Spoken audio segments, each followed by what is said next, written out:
Dear Soap Diary, Bill embarrassed y'all younger daughter. All I did was have a funky ass baby and a funk ass baby mama. And I'm the villain? Ted, shut the hell up.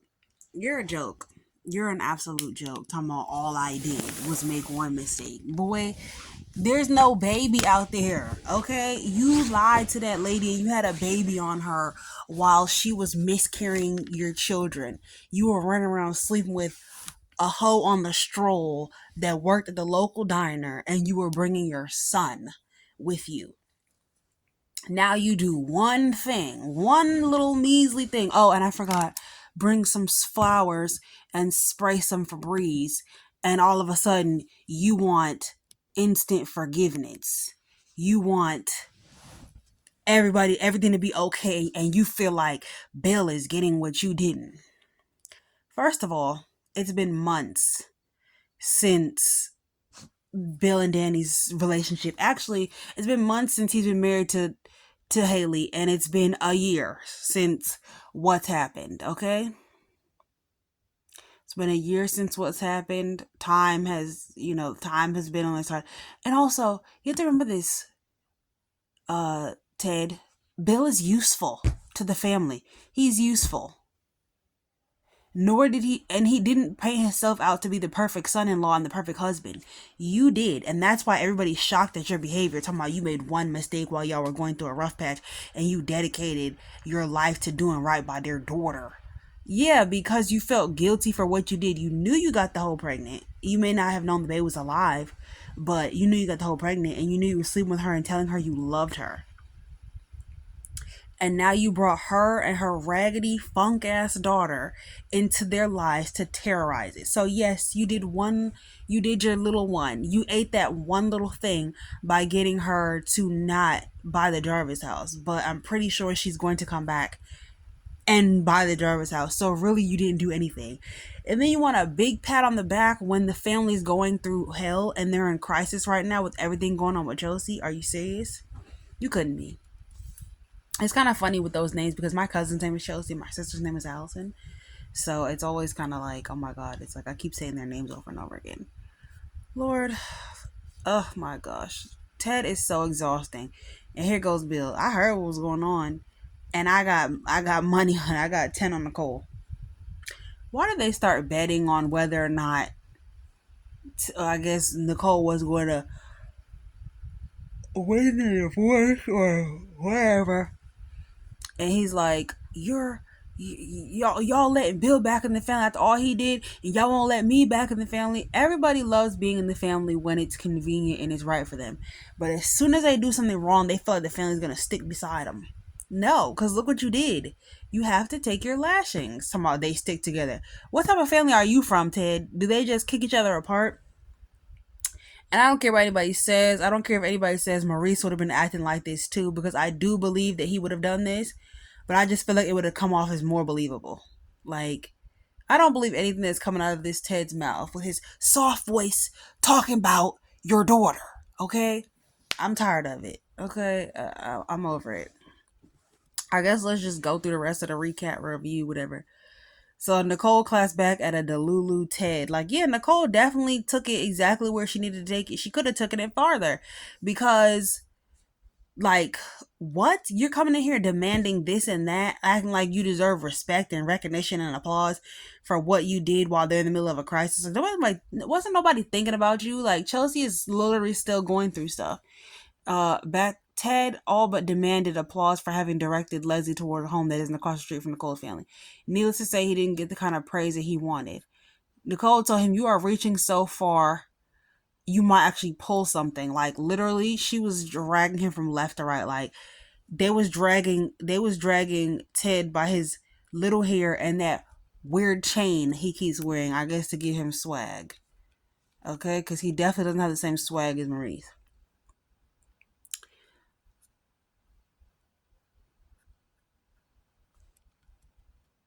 Wait, this is both awesome.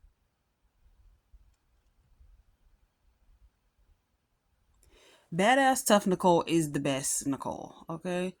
Uh, She shot down Ted's suggestion that they deserved a chance to try to reunite. Like Ted barely even tried to reunite with her. Wow, flowers in May, flowers in June, flowers again in September. Like, just take it slow. He really could have had all he wanted if he actually stayed slow and consistent. This man keeps rushing the reunion for what? You just want to make up for what you did talking about it happened a million years ago.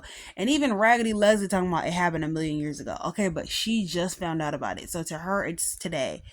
And it tainted all the other years, so-called good years they had together.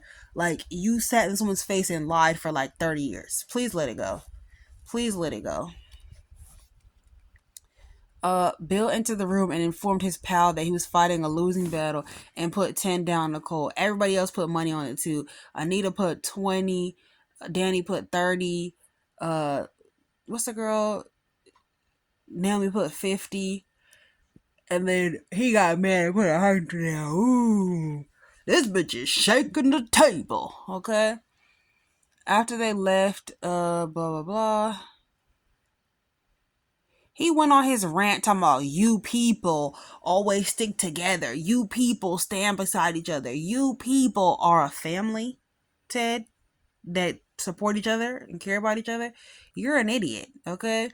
Bill was like, it's just family fun. Bill has been enjoying this so much being back in the fold, even though it's only due to the crisis and the fact that they've been in crisis for a little while with different things that's kind of got him back in the mix, and he's made himself useful. Ted, you're not even useful in the family, so there's no reason to keep you around. You're just Nicole's nice sweet husband, and now you're not even that, so what's the point? That's the point. And then you're over here throwing a BF every time you don't get your way. He got so mad when he said this is just family fun and Bill was making fun of him. He got so mad because he was like, I know you not talking. And Bill was like, look, I am. But I'm going to let you have it right now because I see that you're upset, little boy. But don't play with me. And they almost fought. And here goes Vernon holding him back. Vernon, that's really, I guess, his son. Talking about he made one mistake and he's been ostracized and mocked while Bill is over there sipping tea with the family that he already humiliated publicly with his trophy wife marrying Haley behind the gates and moving in her in the house over there, and it was his daughter's friend. Daughter is the word of the episode today. But the family was like, "We here to tell you right now, we don't care. We know what they've been through. We know all of this, but at the end of the day, we needed Bill for whatever we needed him for. He's not our bestie. We don't like him, and we don't like you, but we could tolerate him because at least he owns up to his mistakes. You sitting up here playing innocent." And so it was so funny because everyone laughed in his face after this, but Nicole, as the good person she is, she felt bad and she walked away and stuff like that. So I don't know. Maybe there's hope for them yet. Allison is in police. Excuse me. Allison's in police custody. Chelsea confronted her and told her she's nothing but a footnote in her story. She didn't break her. Like, she's nothing. And Allison flipped the whole script on her and basically was like, look, this has been amazing for your social media accounts. Your engagement is through the roof. You got clout. You got everything that you wanted. And Chelsea's like, I didn't want this. I didn't want my fans to treat me this way or my supporters to treat me this way. I didn't invite this into my life. And she's like, you did. The worst thing that you can do to a celebrity is ignore them. And no one ignored you. Now you're trending. You have all the attention. You endear us to your personality with your get ready with me's and your late night lives and your vulnerability, pretending to bare your soul just to get us hooked like we know you. And then you sell us your product, your skincare, your hair clips, or your clothes, whatever it is. You got what you wanted. An obsessed fan. You made me this way. And Chelsea lost it. Like, she was ready to beat the hell out of Allison after that, because she was like, how dare you like even imply that? And it's just crazy because that's kind of the reality of social media these days. You know, you want to endear people to you. You want to feel relatable. You want to have people that support you and the products that you're selling and relate to you and, you know, hear you and see you for who you are. But there's another side to it that people don't talk about, the people that become obsessed and the people that stalk and do too much and kind of like, I guess, ruin it for everybody else. But it's terrible. It's like, wow, the dangers of social media. You get to see some real life dangers of social media. And I'm glad they're covering this because it is a socially and culturally relevant story, and you don't see it much in other soap operas because they don't even say Instagram or TikTok or Snapchat. They say like face range and all that stuff and social media, and they don't really get into the effects of it and how it's been can be harmful to people, and how people have people are in danger now because of people that are unhinged and psychotic that are stalking them and putting their safety at risk. So she almost whooped her down for that.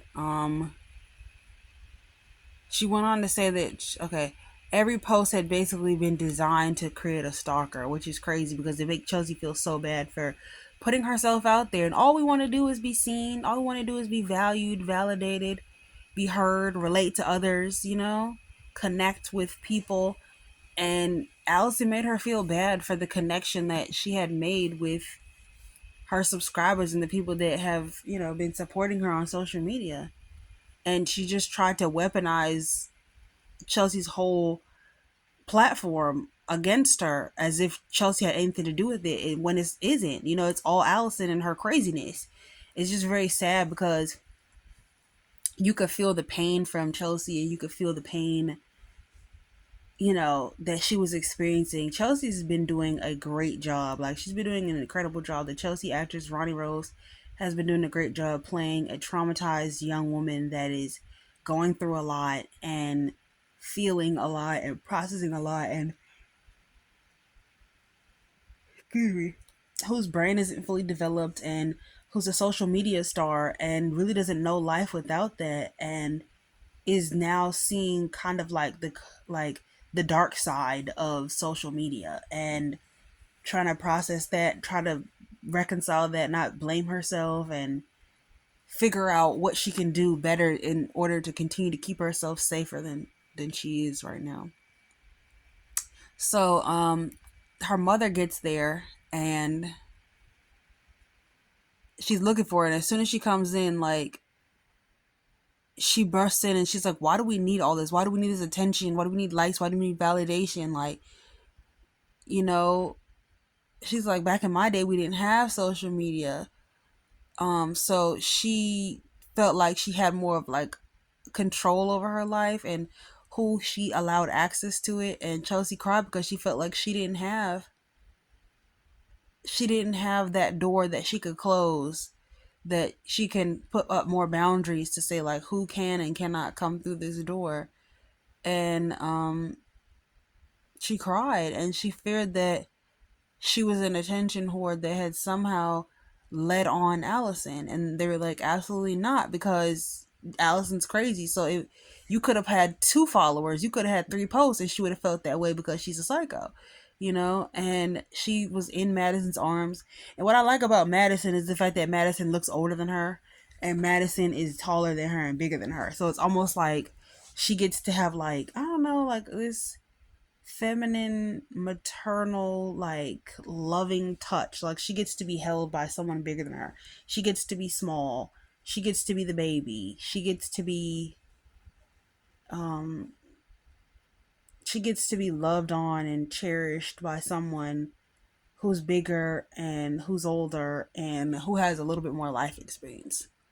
So they have a talk, and she talks about how Allison tried to SA her, but she makes it clear. And they talk about some of the things that she went through, like being chained and the wedding cake, and if Allison SA'd her and stuff like that, how she tried but she didn't. She really wanted to make it clear that she did not, none of that happened. She wouldn't allow it because she wanted to save herself from Madison. And then they cried because Madison's like, I should have been there for you, and they hold each other and they're in love. um Child, at the station, Allison is getting on everybody's nerves because she keeps singing, whistling "Here Comes the Bride" and asking about her wife. You talking about my wife? And then she's like, he like, look, you need to find you a lawyer because you're crazy as the days are long. Like, you're nutty than peanut butter. And she's like, "Oh yeah, that's my lawyer right here." And it's Naomi. Excuse me. Child, I never seen Jacob more scared in my life. And she was like, "Hell no, I'm not her lawyer. I'm ready to off her right now." Okay. Uh so, as everyone's in the house trying to talk and everything like that, Danny comes downstairs and sits right next to Bill and puts her hand on his knee, rubs his knee, and he puts his arm right back around her. And they fall back into old patterns just like old times, like it's nothing. Like they're still a married couple, and everybody is just like, child, Naomi, Grandma, Mama Anita, Vernon, Nicole Ben peeped, and she just not saying anything. She was like, "Oh, these two are awfully chummy." And they're like, "Look, we don't even need them to get nowhere near each other again. We need our daughter away from that man and off of that man. Okay, like yes, we accepted him during the crisis, but it never took him back as a son-in-law or as no husband." So, um, let me see.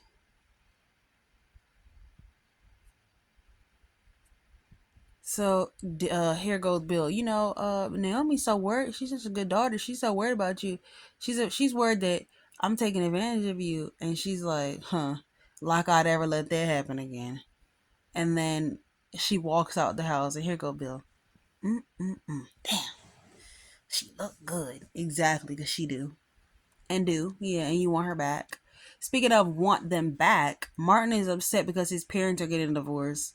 And I understand, no matter how old you are, you don't want your parents to break up. And it's more so he's projecting his own situation onto his parents because he's like, well, if my mom divorces my dad, then that means that Smitty could divorce me. And I lied to Smitty just like my dad lied to my mom. No, no, no, no.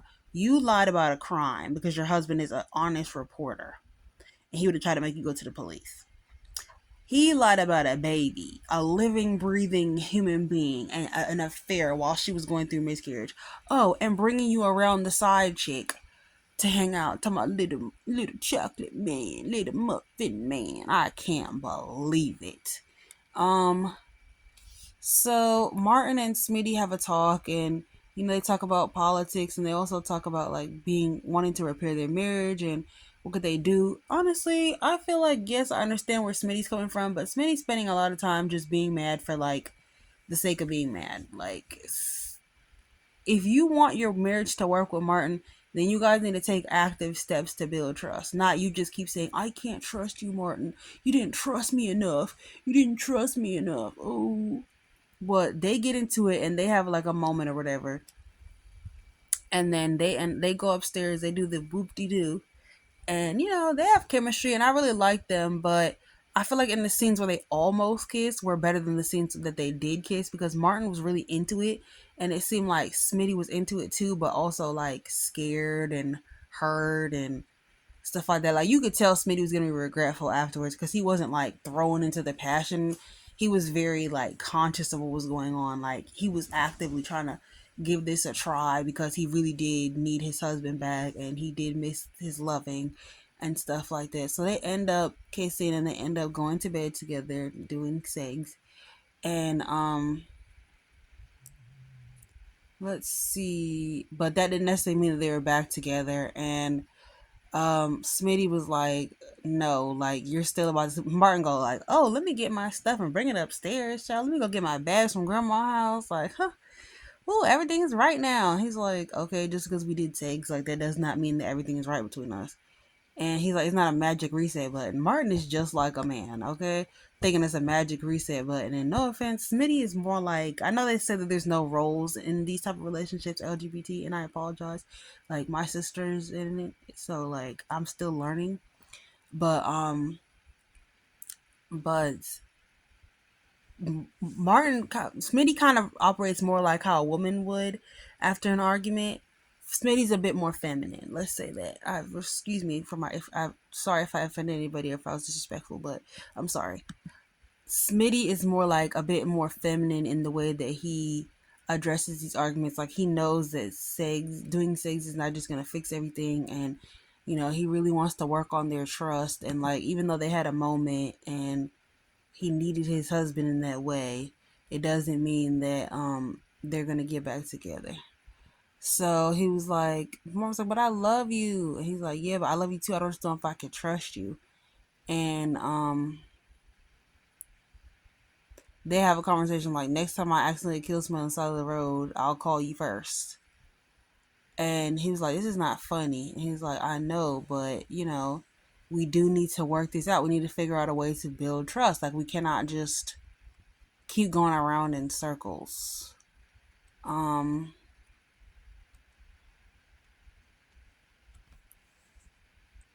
and he's like, you still don't trust me, blah, blah, blah. And so Smitty was like, they need time.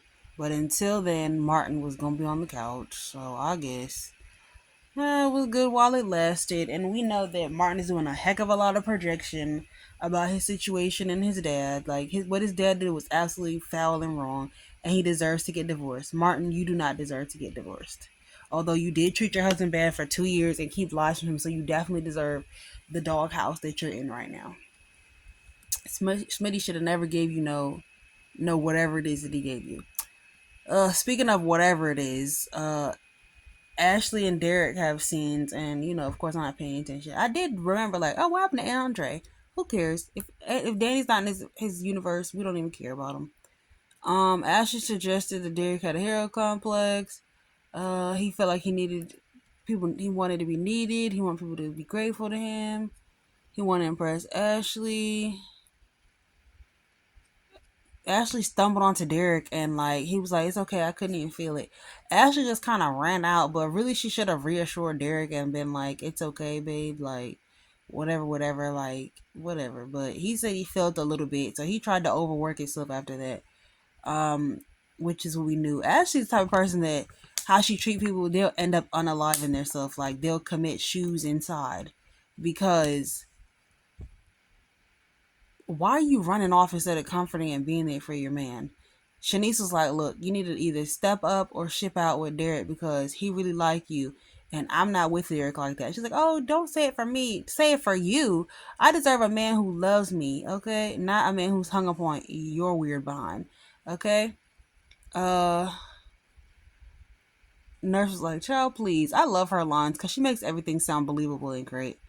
And he started hitting his legs to see if he can feel them anymore. He started punching himself and everything like that. So I hope Derek gets better and all that jazz, but it ain't nothing to write home about. They just met their episode quota. So sincerely soap. Yeah, they just met the episode quota. Like Derek and Ashley didn't even need to be this episode. They actually need to be off the show completely. I love watching Ted get laughed out and ignored by the Duprees because that's exactly what you deserve, sir. Yeah, because take responsibility for your actions and stop trying to give the runaround and act like stop trying to minimize what you did because what you did was absolutely huge. So with that being said, have a good night, y'all. Sincerely, Soap Diary. Bye.